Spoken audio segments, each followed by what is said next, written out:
Welcome to CJ's Chat Box. As you know, we're doing a musician series, and today we are pleased to welcome Bill Himberger. He's a member of a couple of different bands here, but he's a drummer. So welcome, Bill. Thank you, CJ. Chat Box. I like this. I like this a lot. Chat Box because we're going to be chatting today. Cool. And first of all, I wanted to find out, you haven't been in the village that long, have you? It'll be 5 years in July, though we vacationed here before we moved here. Okay. So. And you're originally from East Coast? East Coast, from New Jersey. I was born in New Jersey. Spent most of my time in New Jersey. And you come from a kind of musical family, I believe. Yeah, my parents were, back in the 40s, my dad played piano, and my mother was a singer. And that's how they got together. And it was just, they got out of the business because they needed to raise a family. But there was always music. I mean, my father played piano right up until he died. Oh. And just constantly, he was a great piano player, but he just played. So you played around the house, you'd hear all that music from the 40s. Oh, yeah. And your mom sang beautifully, I'm sure. Yeah, that's what I grew up with. Yeah, that's nice. That is a real good. I treasure that. Okay, we have a picture in our hallway in our manor. This is just a picture of my parents. My father's playing at the piano. My mother's standing there singing. I always think that. Wonderful, wonderful. Did that kind of influence you to want to be a musician, or did that come much later? I don't know if I knew music was always in my life. I guess it was probably seeing like Buddy Rich play. Oh my! Okay, I want to play those things. I want to play those things. You know, this is before the Beatles came out. I saw Buddy Rich. Yeah, it looks like fun. Yeah. But in the meantime, my father was teaching me how to play piano. But I want to play drums. So did you go to take lessons for drums, or just pick it up, or how did you? No, I took lessons when I was through elementary school and high school. I took lessons at the school bands. Then I started playing in bands when I was 13. And then after that, I didn't take lessons. I just played and played and played. Got through college playing.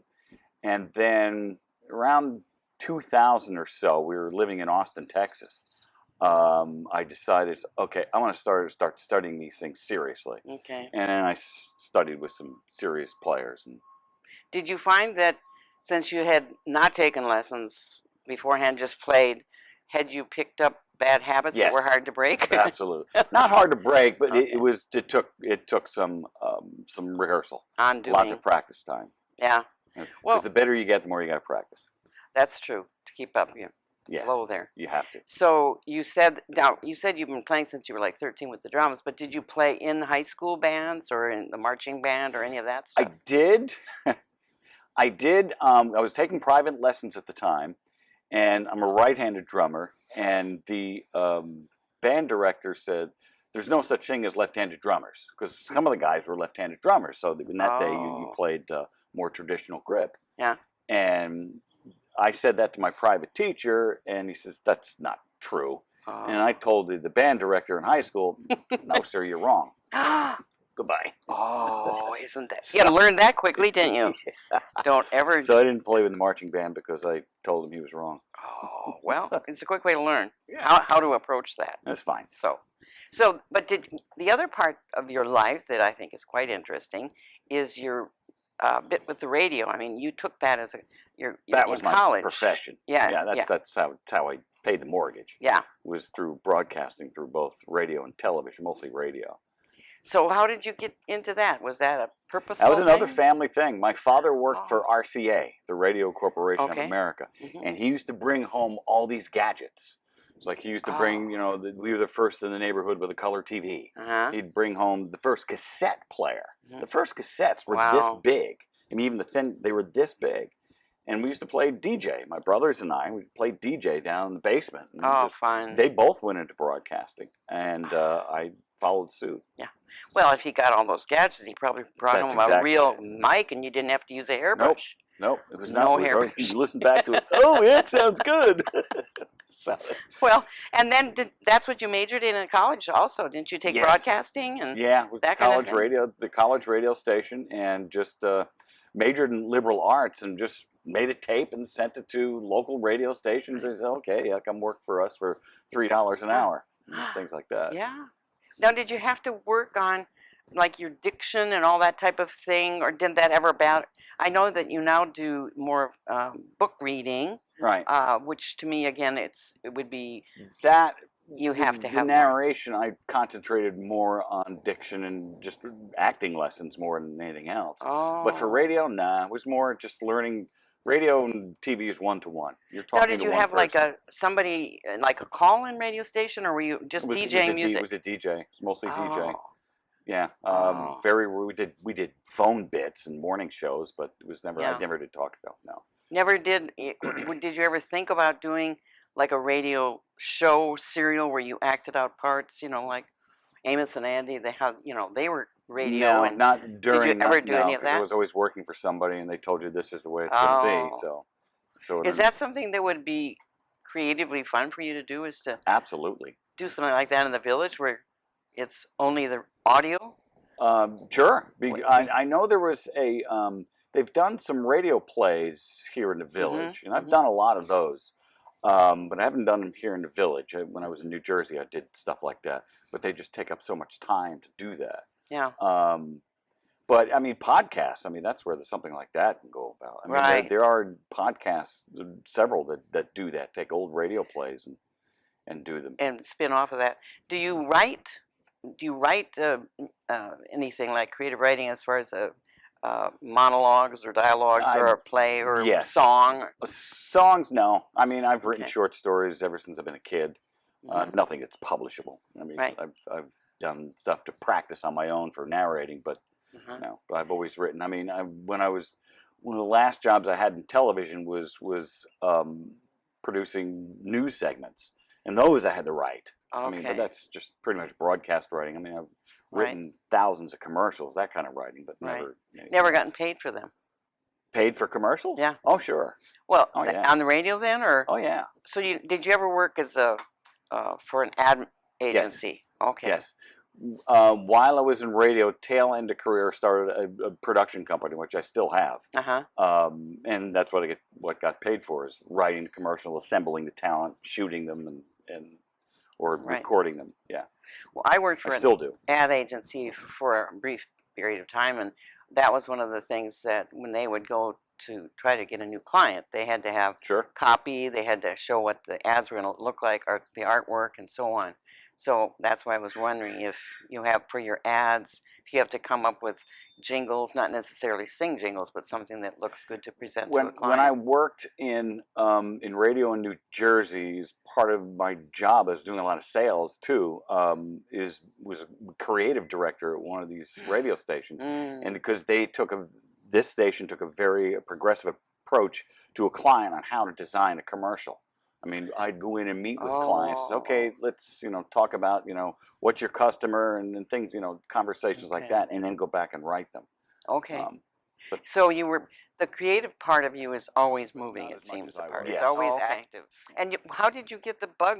Did your dad say did you just come up and say, I think I want to play drums, or did you start playing the piano and then move to drums? How did that I was evolve? playing the piano because he wanted to teach me. I don't think I was really into it.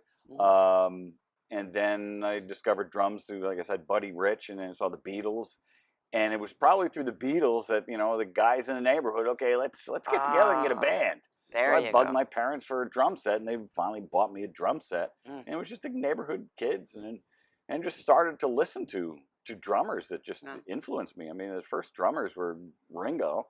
Was it like the older, like Gene Krupa and Gene Krupa was before Buddy Rich. Yes. Way back when. It was with jazz drumming is always Tony Williams was a huge influence on me.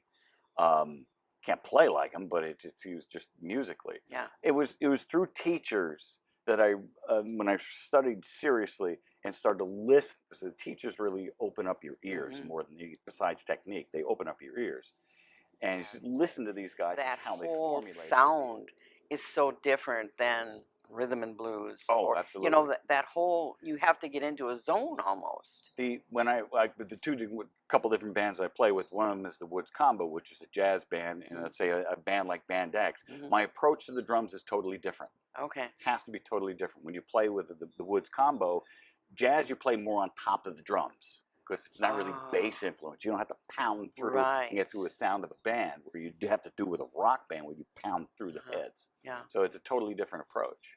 Yeah. And that's Well, and I can see why, the Beatles coming on the scene and a bunch of guys getting together and that's what it was. the boy band thing. And you got the neighborhood guys did you practice in like the garages? Basement. Oh, the Absolutely. basement. Garage. Right, you were basements. back east, you had basements. Yeah, we did. Right, Yeah. exactly. I remember practice in my parents' basement or another kid's basement. And yeah, it was a neighborhood thing.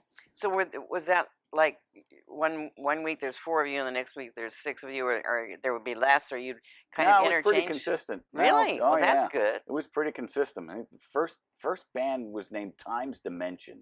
Ah, how did you come up with these names? I don't remember. Oh, The next name was Exordium. wow. Yeah, And then- you had to reach for those. Yeah, Dave. The guy's name was Dave Reddick, who came up with that. He was into reading and all that kind of stuff, and I think he came up with that.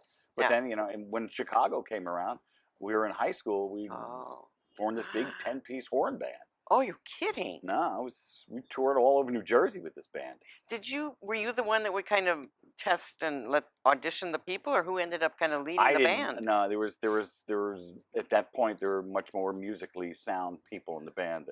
But again, it was kids. We're in high Yeah. school. It's, But you have an ear for what's good and what's bad and what's off. I think right? I do. Yes. So, and you said your teachers were really good in training.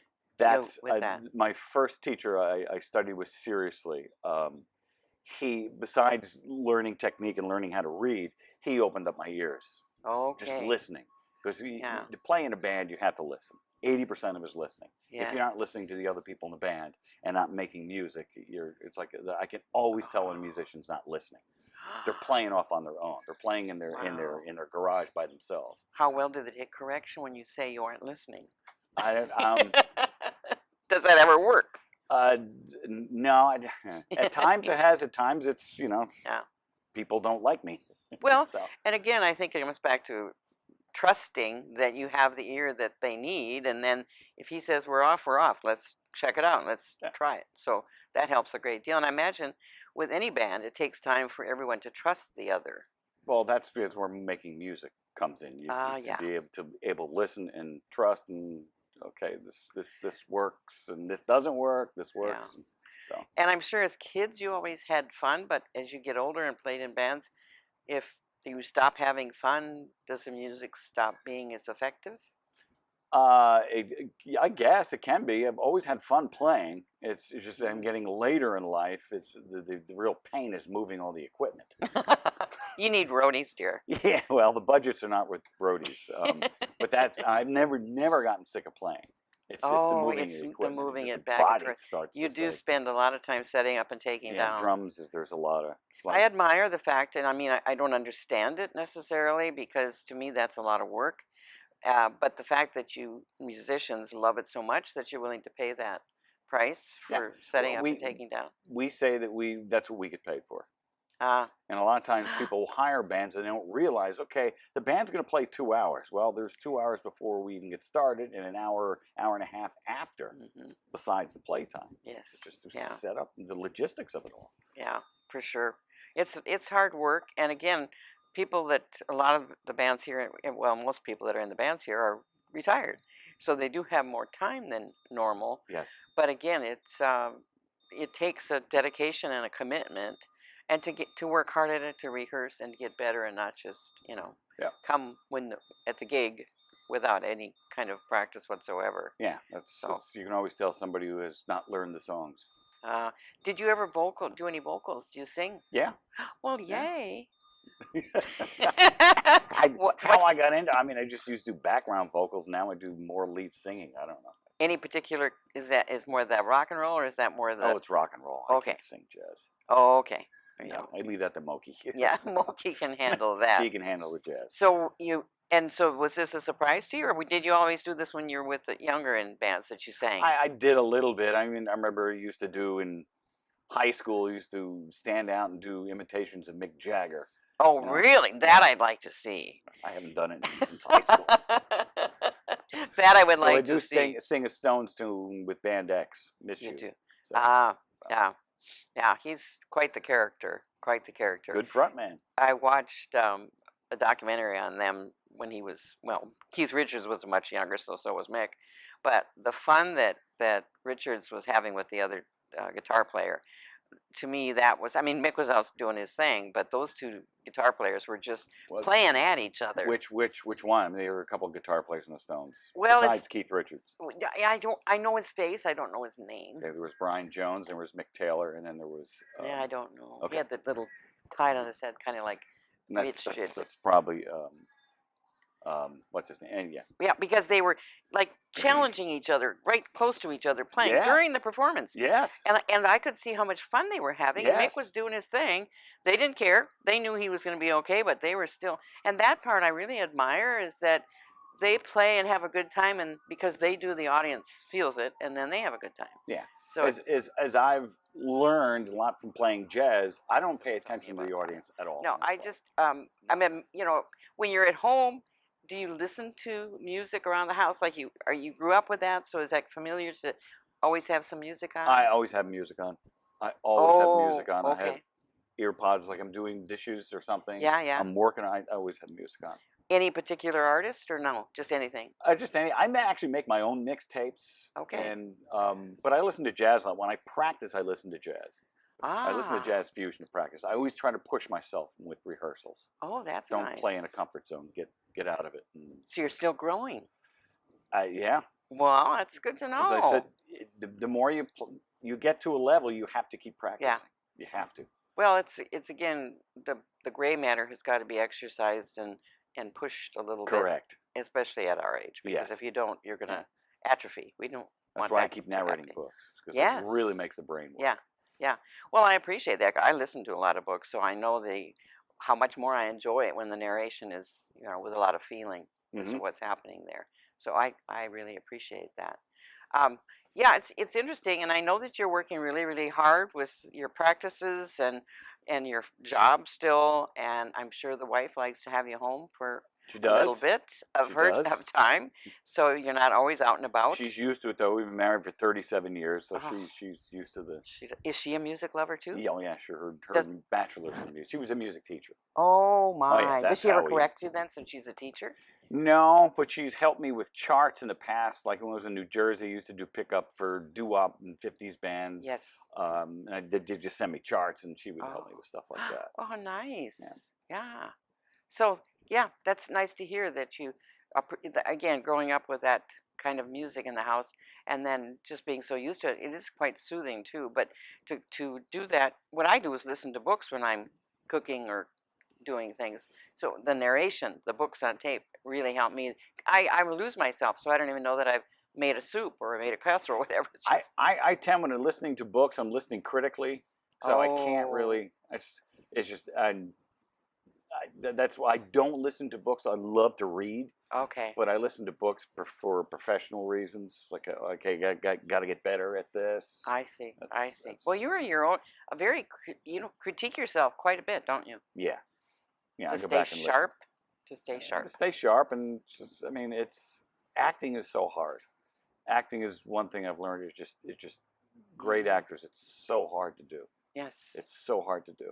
So when you're getting ready to narrate, do you read through the book first so that you really get the feeling of the characters? If it's a fiction book, yes. Yeah. Then you got to get to know the characters. You got to get the motivations of the characters. Exactly. Exactly. And at times within a paragraph, or not within a paragraph, that would be grammatically not correct, but within a page, you can go through many different characters. So I'll go through and I'll sit and write, okay, what's this guy's motivation?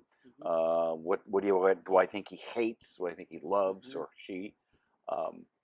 Stuff like that. Yeah. So, do you think you'd ever be good at directing plays? No. Really? I've never thought about it. Oh. Well, you got to put that in your thought pattern now. I mean, I've directed commercials, both radio and television, but I don't know.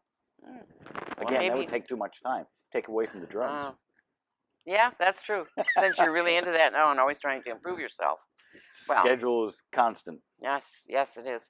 And during that pandemic, I don't know what you did, but you probably were going nuts and beating your tableware on the... I was so busy between my retail clients, commercial clients that I still have, and books never stop.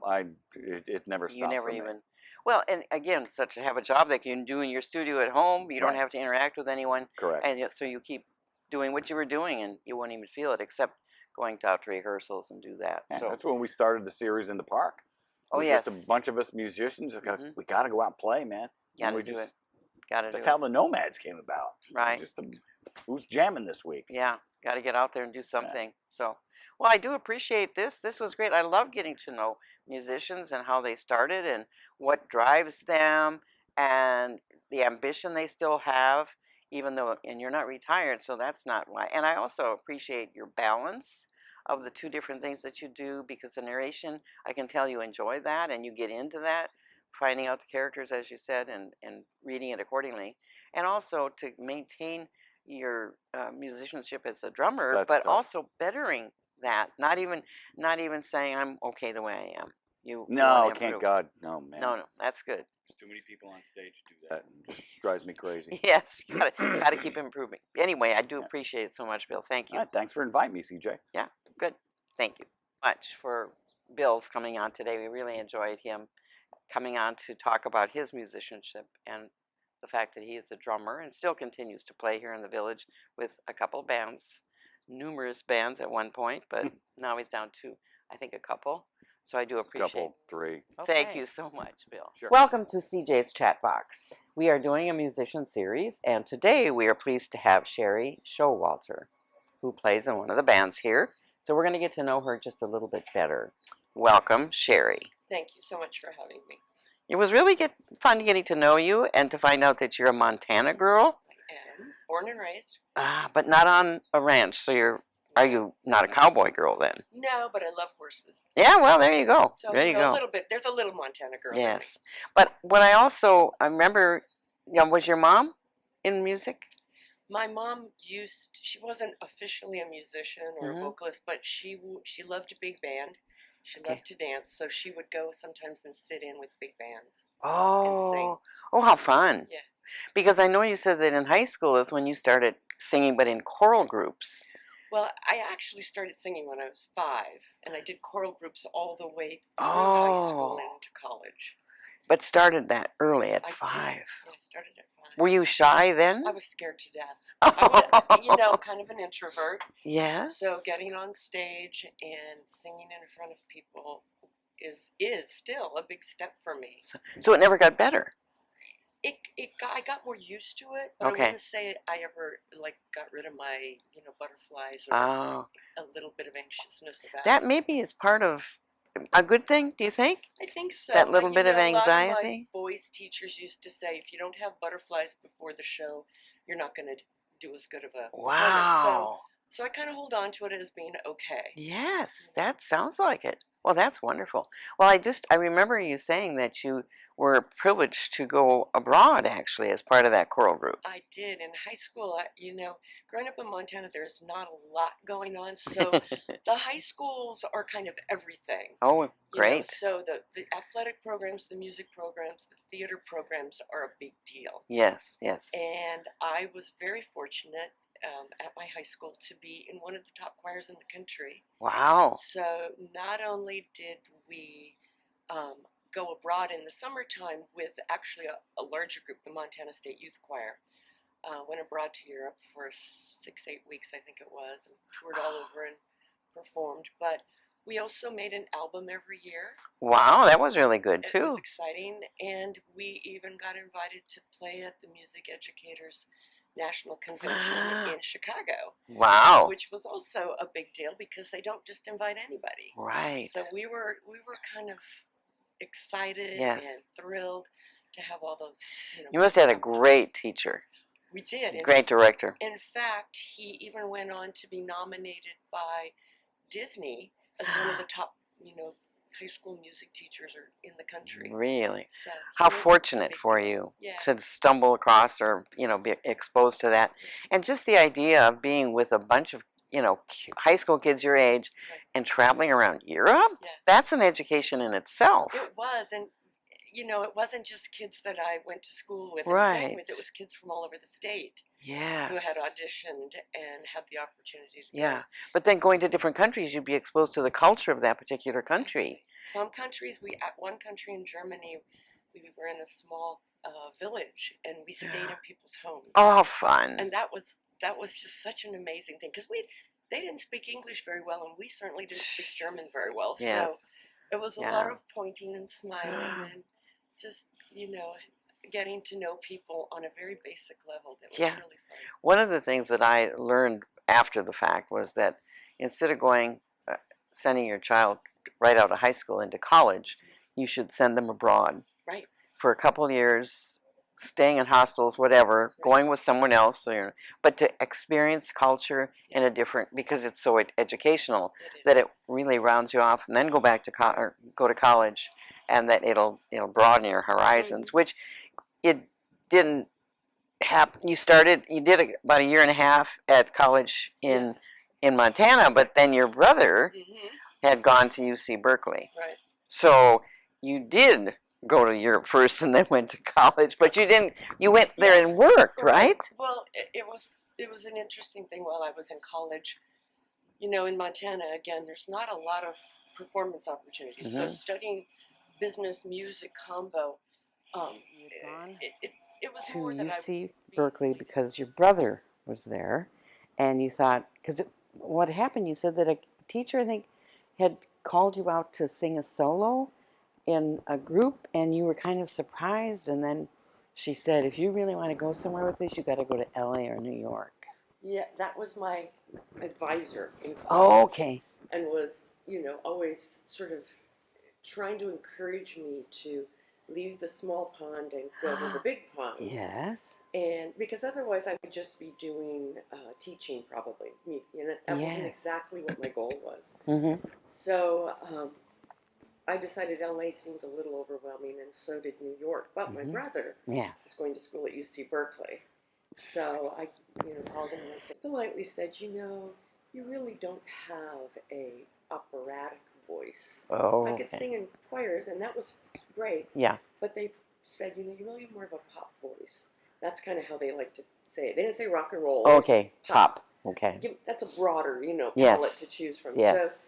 So I thought, okay, I'll try to audition for some top 40 bands. That was kind of my initial thought. Right. Which is what I did. And I got into that and started. Were you as shy as you said you were, and singing with a choral group, you're not quite so shy, but going to audition for a new band and you're in a whole different state and all that kind of stuff, was that like, ooh? It was petrifying. Seriously, because I discovered along the way, or real quick in the beginning, that if you're the lead vocalist, you're kind of fronting the band. Yes. There's no hiding there. No. You're sticking way out there. Yes. And that was a whole new thing I had to learn. But I also was fortunate enough to come across another woman who was a singer. We looked very similar in our physique and size. She had dark hair, I had the blonde hair. But she had worked a lot in show bands in Vegas. Oh, wow. So I learned a lot from her about how to kind of work the crowd.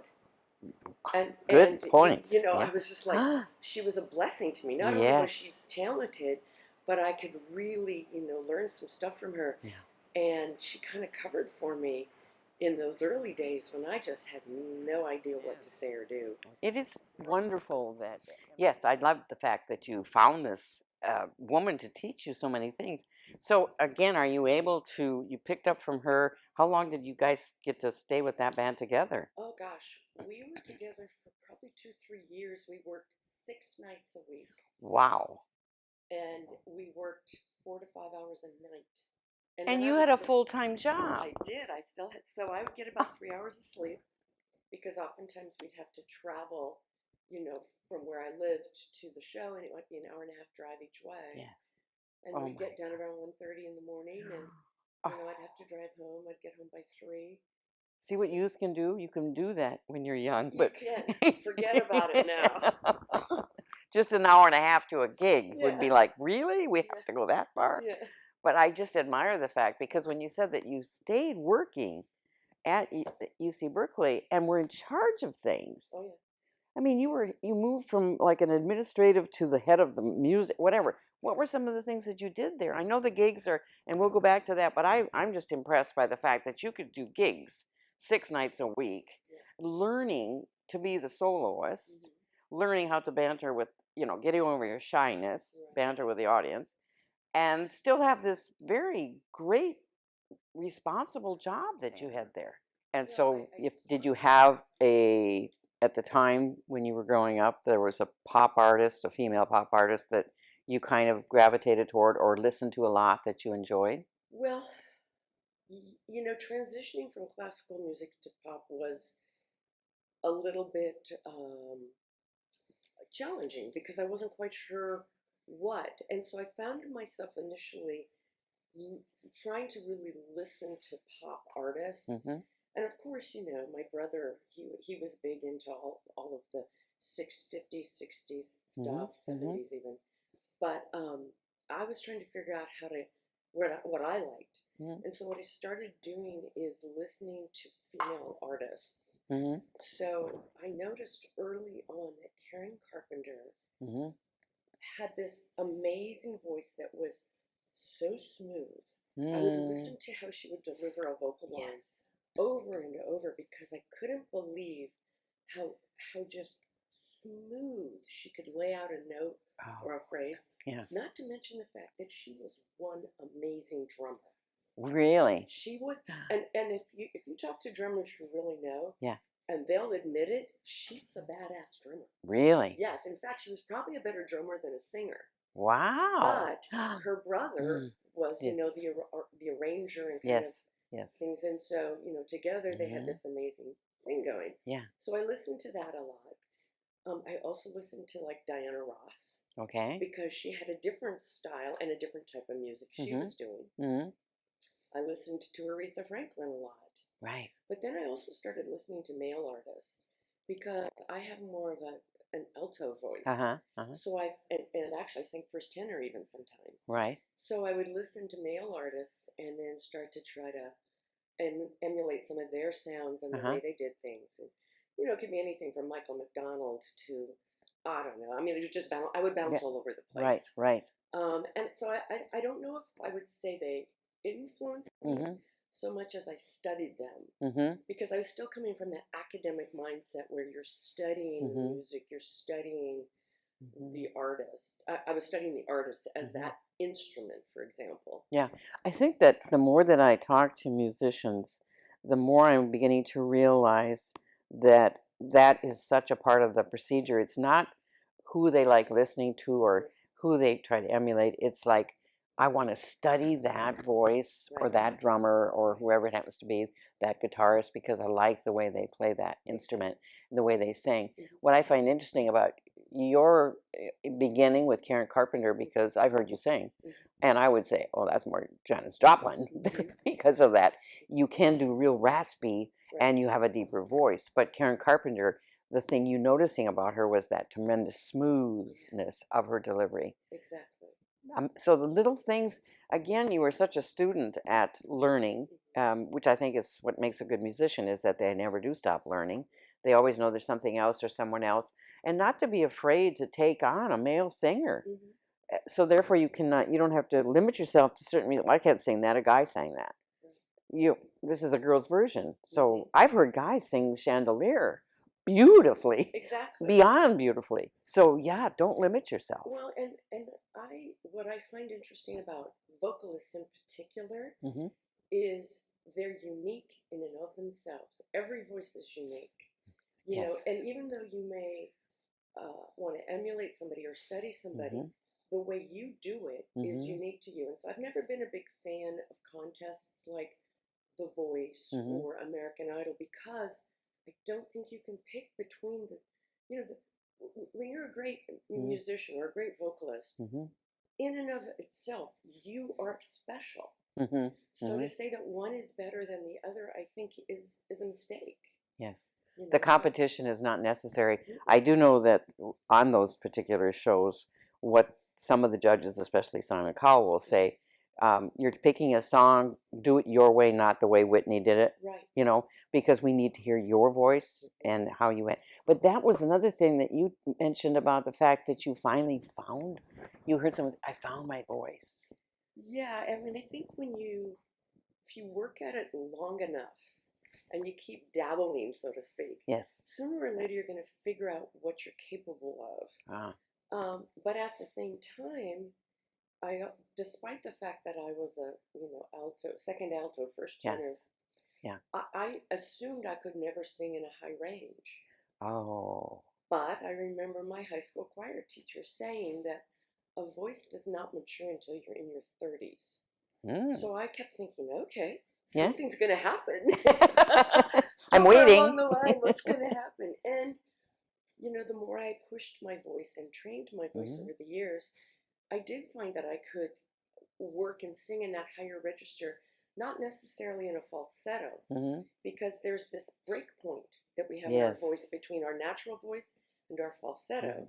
And the trick is, can you push your voice past from that natural side to the falsetto side? It's like, can you push it so it transitions in a way that doesn't sound like a falsetto? Not that there's anything wrong with that sound either, because it's light and airy and beautiful. But if you can sing full voice and push that upper part of my range, for example, then it was like, oh, my voice is expanding and maturing, and it just gives me more options. Right, right. Again, when we talk about musicians and their instrument, and then thinking about the fact that my vocals are my instrument, and how do I care for it? I mean, somebody's going to take care of their guitar, their horn, their whatever, making sure that it's in good shape, but taking care of your vocal cords to make sure your voice is always on top, and playing too many gigs, playing 6 nights a week and 4 to 5 hours or whatever it was, that because you had the two of you, was that helpful, or how did you do when you did? Well, I know with when you and how you started with the Pink Floyd tribute band. Was that again something up there at UC Berkeley? Well, I along the way, it was convenient. I married another musician, a very, very talented musician, and it made it easier to coordinate life and understand what each other was working on, and working. We worked together. That's how we met. Yeah. And eventually, he had been on the road touring, and came off the road, and we had our daughter was young at the time, and he was noticing that tribute bands were really becoming a big deal. It was going from this top 40 kind of thing, or that everybody was doing, to these tribute bands. Right. And Elvis was like the first tribute band that kind of, I mean, if you think about it, yes, it was really Elvis, right? Right. And so he started noticing that a lot of bands were starting to tribute these wonderful artists that everybody loved, but we're getting too old and weren't touring anymore. Yes. So he was thinking a lot about that, and he goes, nobody's really doing much Pink Floyd stuff, at least not here on the West Coast. And partly because it's extremely difficult, number one. The music, people don't realize, I think, just how complex the music is.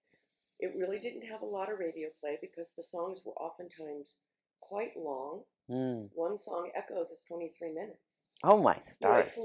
It's like listening to classical music, and the songs in Pink Floyd, they will change time signatures, they will change instrumentation, and to top it off, they added videos and they kind of were the big dogs with the laser light thing that they expanded on, and they had a 40-year catalog of material that changed dramatically over the years. And so his thing was, if I'm going to do a tribute band and play one band's music, first I want a lot of music to choose from. I want to do a group that's not, being widely done, and I want to do something that I cannot get bored with if I'm going to do it. Yes. So he basically started that band, and he said, you should redo this. And I said, there's no place for me here. Oh. If you're going to do a tribute band, you're going to kind of have to keep it the way it was. And he kept trying to sort of lure me in, and it wasn't my thing. And I wasn't a big fan of Pink Floyd, to be honest. Yes, yeah. It just wasn't my thing. But a series of events occurred.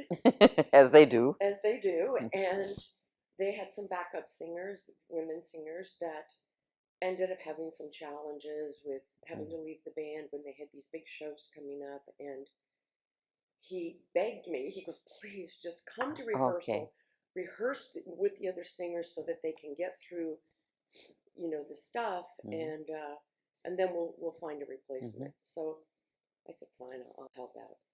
And you know, the irony of it was, the band goes, why aren't you in the band? And I said, that's not my thing. You know, I was trying to be nice about it. And finally, the other singer she was going to do the show, she just couldn't do the rehearsals. And she said, I'm sorry, I can't do the show. And you know, he said, well, will you just do this? Help us out. And so I did. And the irony of it was that what I realized is I didn't like Pink Floyd so much when I listened to the recordings of it. It didn't grab me. And you know, as an artist, as a singer, songs are an expression of a thought or an idea. Right. And I had to be embedded in that in order to do it right. And so as I started to rehearse with the band and I started playing these songs, I all of a sudden realized what was going on there. You know, it had classical, it had jazz, it had all these things that sort of took me back to my classical days. Really? But in this rock venue, you know, it's progressive rock, and that's what they call it. Yeah. And so all of a sudden I realized, I like this. Good. You know? Husband was happy. Well, yeah. Band was happy. But the craziest part of it was, there is this famous signature song that Pink Floyd did called Great Gig in the Sky. And it was on the Dark Side of the Moon album. And that was kind of right when they really hit big, was the Dark Side of the Moon. You know, their fans before, those were their diehard fans. But Dark Side of the Moon was the biggest album they had done to date. And the irony of it was, this song on there was a woman just doing these vocal sounds. There are no words to the song, but it's a very high kind of, in the higher register of a soprano. And the song is, ironically, it's about death and dying. And so it's sort of this thing, it's like, feels like you're flying up to the heavens almost. Okay. But it goes through these three kind of stanzas, if you will, where at first it's kind of like fighting death. Okay. And then the second stanza is, the sounds are more like acquiescing that this is inevitable. Yeah. And the last part is sort of where you give into it. Oh. And so I never thought I could do that song. And one of the other women singers at the time was doing it. And I thought, thank God I don't have to do that, because I couldn't. Yeah. It's too high. Well, once again, irony. She left the band, and I had to figure out how to do that song. Okay. So, first of all, it was difficult because there were no words. Right. Second of all, it was difficult because the register in it was really high. Right. But I was kind of determined by that point. Okay. I'll handle this. I can do this. Yes, you know? Yes.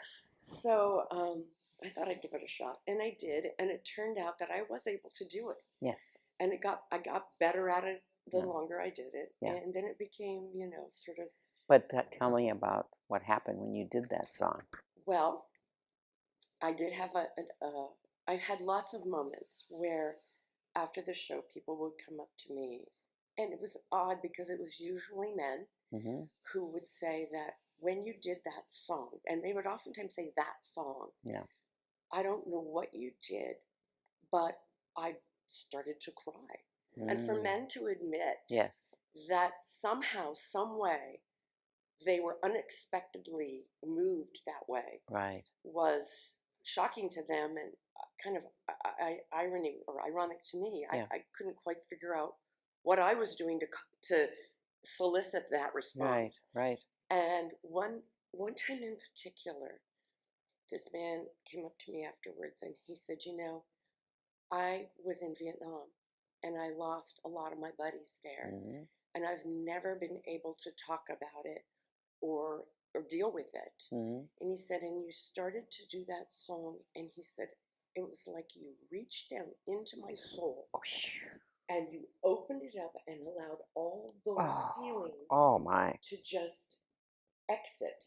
And he goes, I was just standing there bawling. Oh my. Said, I don't know what you did or how you did it. He goes, but you did something for me that nobody has been able to do. Oh, And it broke my heart on one oh, hand. yes, but so happy. It was healing. It was, and I felt like, gosh, I've somehow been blessed Yes. to do this song, Mhm. even though it's a song I shouldn't be able to sing. Right, right. But for whatever reason, I've been given this gift. Yes.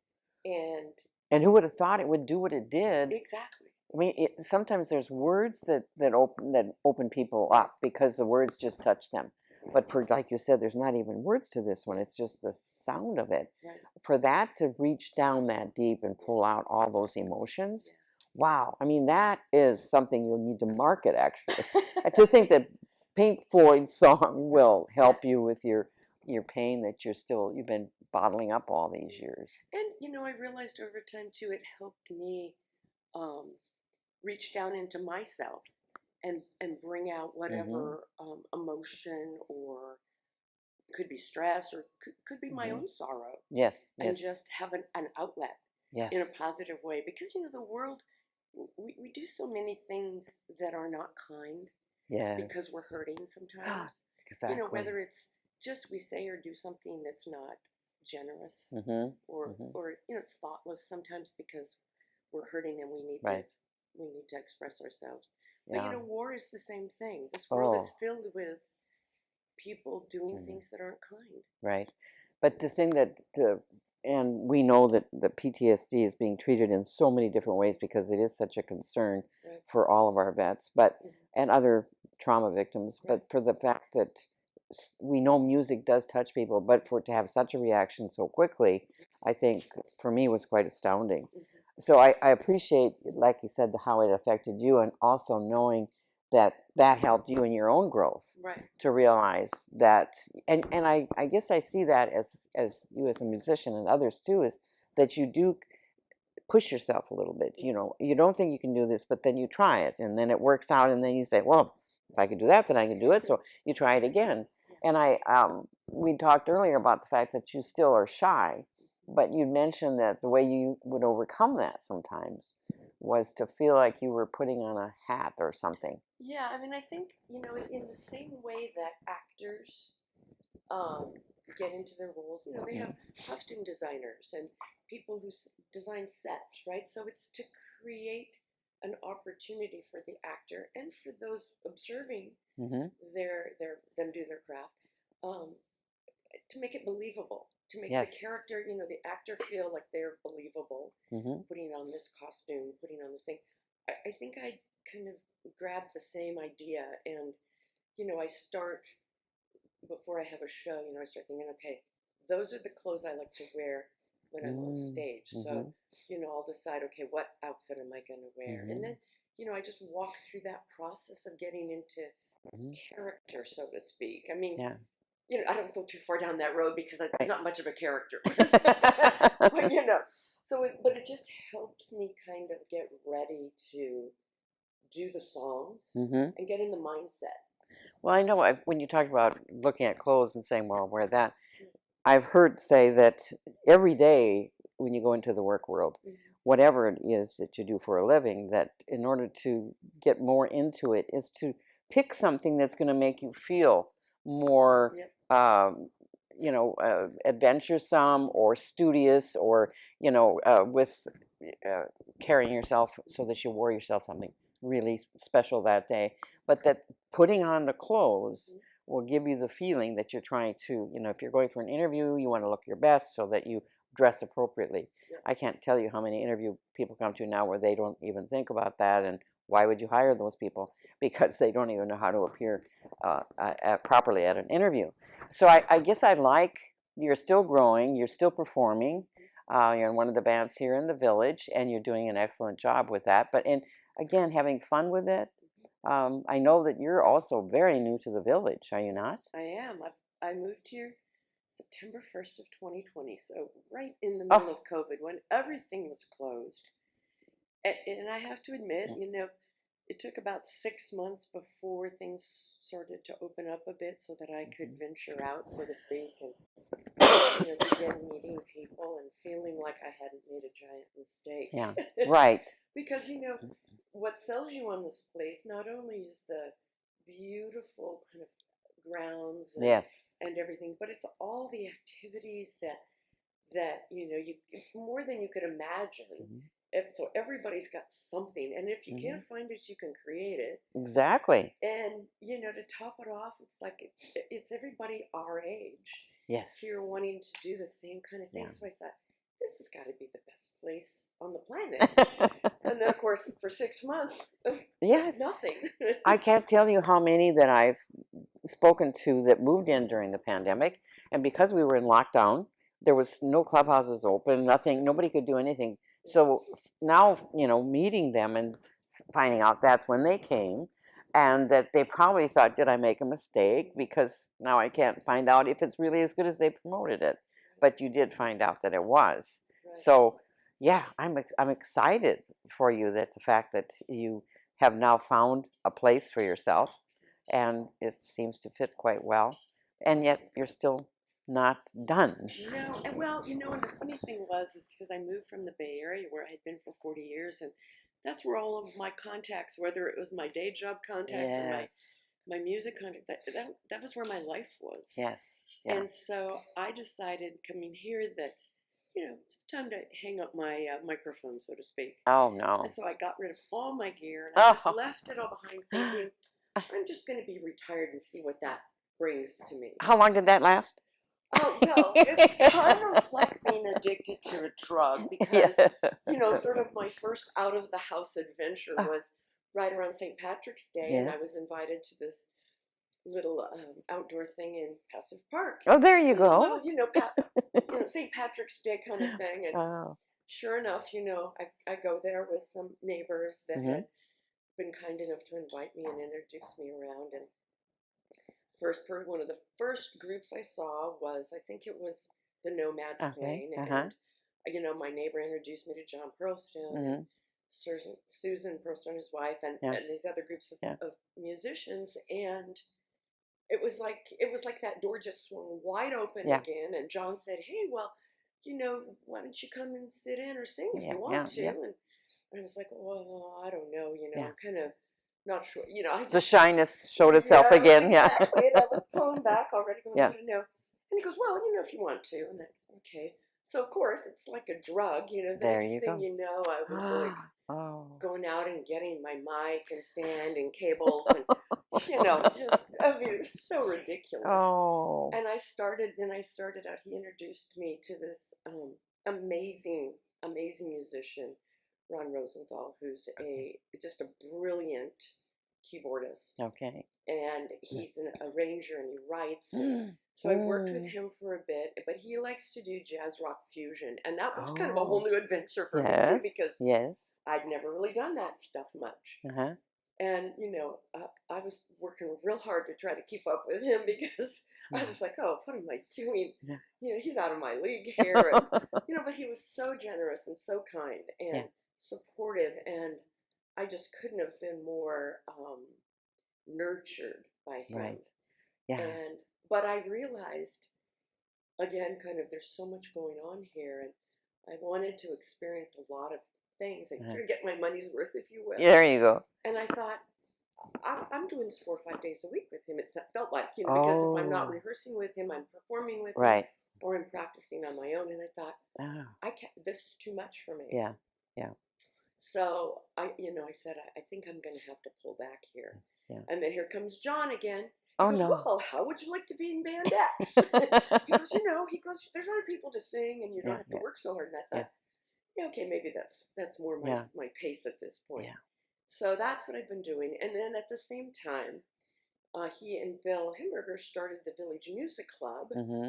And so they asked me, would you kind of help us manage this thing too and get this off the ground? Oh, well, there's your business end. My business thing. Oh my goodness. Back, so what am I doing? I'm opening every door that I thought I had closed. And now I'm so busy I can hardly breathe. There you go. Never say never. No, and so I finally realized retirement for me doesn't exist really.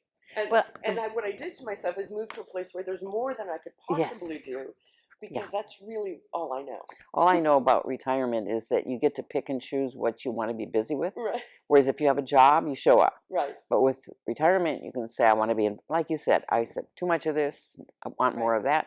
So you can pick and choose, which that's the beauty of retirement.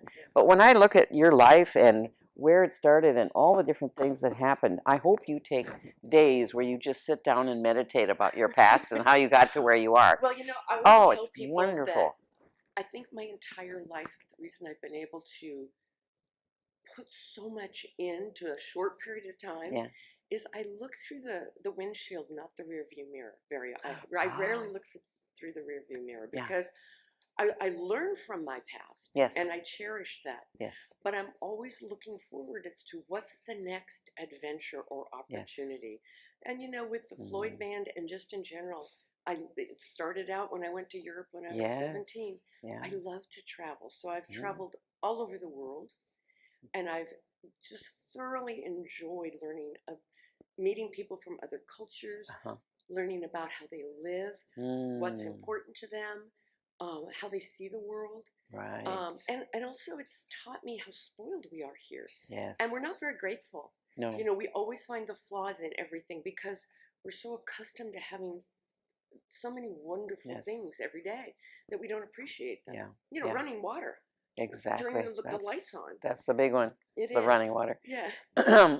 Yeah, I just think that it's interesting to hear about your life and to picture it coming from this not so busy Great Falls, Montana, to have experienced the kind of things you have and traveled like you had. And every time you turned a corner, it seemed like you were learning a new kind of music and loving it, never losing. But again, your background in the classical, I think, just lays a foundation to build from wherever else you go. And to find people around you that are so encouraging and have helped you along the way learn. Oh, absolutely. I feel like every musician I've ever played with I've learned something from them. Always. And that was true at my day jobs too, is I love to learn from other people because to me they're the best teachers. Yes. I've always admired people older than me because they know more than I know. Yeah. And so I want to hear about that and learn from that. Yeah. And that again, the best teacher. It is. And the experience that they have for you not to think I know it all and to see how they've seasoned with the life they've lived and what they've accomplished.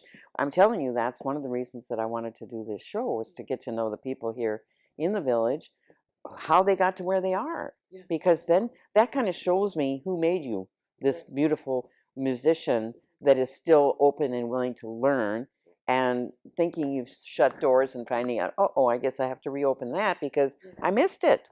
Yeah. I love to go and, when I have the opportunity, which in my life has not been as often as I'd like, but I love to go and watch other musicians and support them by being there in the audience and, watching them do their craft, because people don't realize how hard it is to be a musician and how much work goes in behind the scenes and how hard we work so that when we walk on stage, we make it look fun. Yes. And we make them have a good time. Yes. But we're working so hard before we're on stage, while we're on stage.